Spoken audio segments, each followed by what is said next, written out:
Hey guys, you've actually got TTL here to make you a rush kit video. Very rare appearance, or what may become a very rare appearance anyway. I will try and make it as rush kitty, and by that I mean as quick as possible, but already I'm yabbering. So, we're here today to have a look at the first of the R9 290X non-reference boards that we're going to be taking a look at. And by non-reference, I mean it's not got the reference cooler on the top. This one here today is the Asus DirectCU 2 overclock version.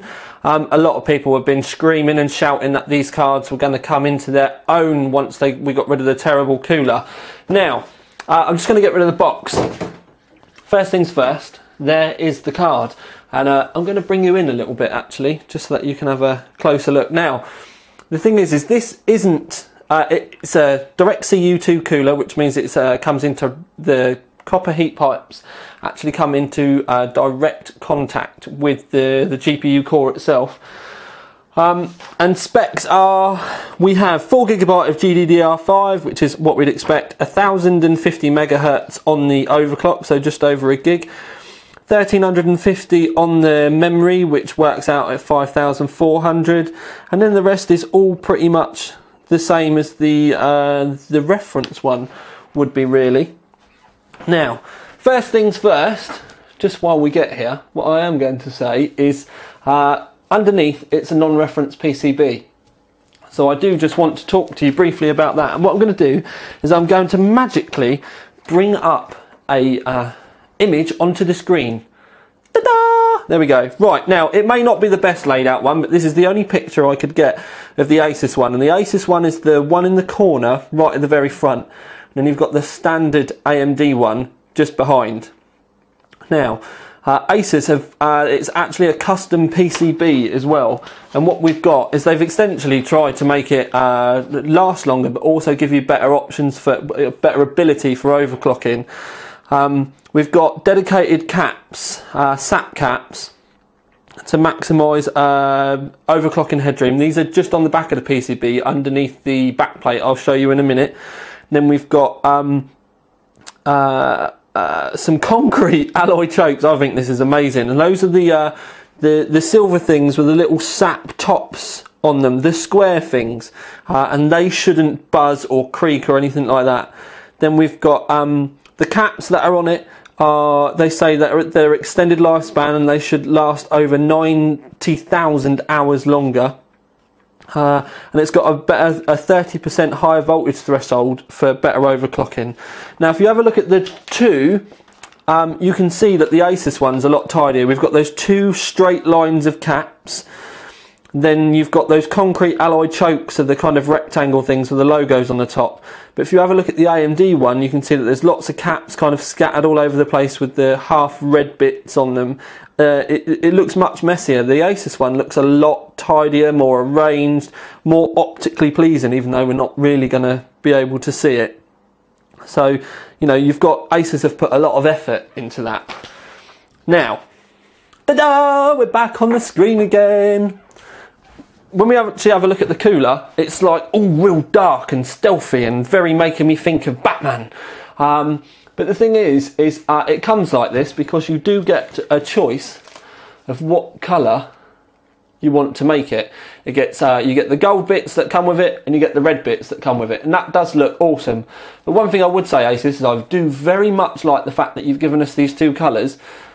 But some of the these are obviously work with the new range of boards. So we've got the Republica Gamers red, and then we've got the rest of the Asus gold.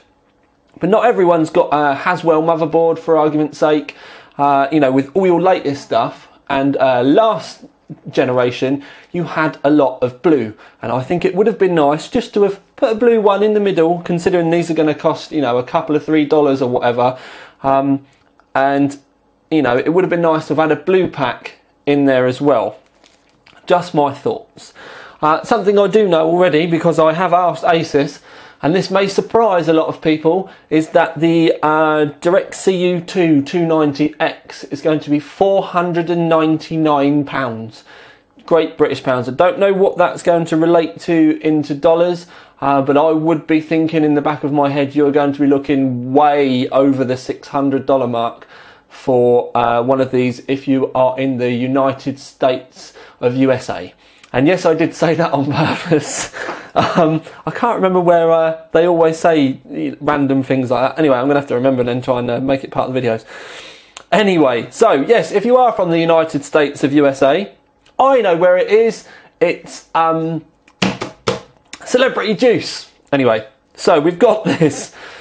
Now, if I show you around here, we can see that we've got an awful lot of heat pipes. You can see that there's a gigantic 8mm heat pipe here, and then we've got a 6mm and some 5mm, and we've also got an enormous 8mm heat pipe around here. I'm probably going to be wrong with the sizes, but you know, the heat pipe arrangement on this is enormous, absolutely ginormous, and I love it. You can see them poking through that side and finishing off. Heatsink does hang over a little bit. Some people don't like this kind of stuff. I'm really not that fussed. As long as it fits, I don't care. We can obviously see the backplate, and with the backplate they are octagon, no, hexagon. I had to think then, I need to go back to school. Hexagon, and I do like the fact that they've just completely covered the back of the core and not left it open like they do on a lot of the other ones. Something else to kind of point out while we're here, is you can see this big brace that comes along, and this is to kind of help with the weight, so that, you know, when it's all bolted in and you've got it in your case, it's got a lot more weight to it, and you know, rigidity, sorry. If you have a look as well, it does appear that the cooler is kind of angled anyway. It's just the kind of design of it.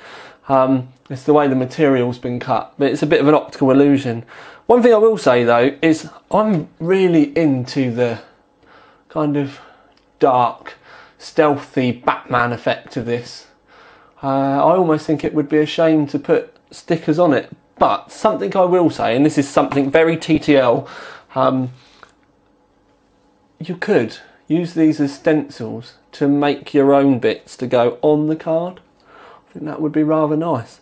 Don't you think it would be rather cool if rather than their ones you actually put some genuine original, you know, proper carbon fibre on instead, just to give it that nice look. Anyway, we should save that for the main review. I'm already at 7.5 minutes and yeah, we're way over. So I'm going to love you and leave you. I'm going to put the card in the middle. I'm going to love you and leave you. That's our first look at the Asus DirectCU R9 290X. The full review will be coming shortly. We're absolutely rammed at the minute.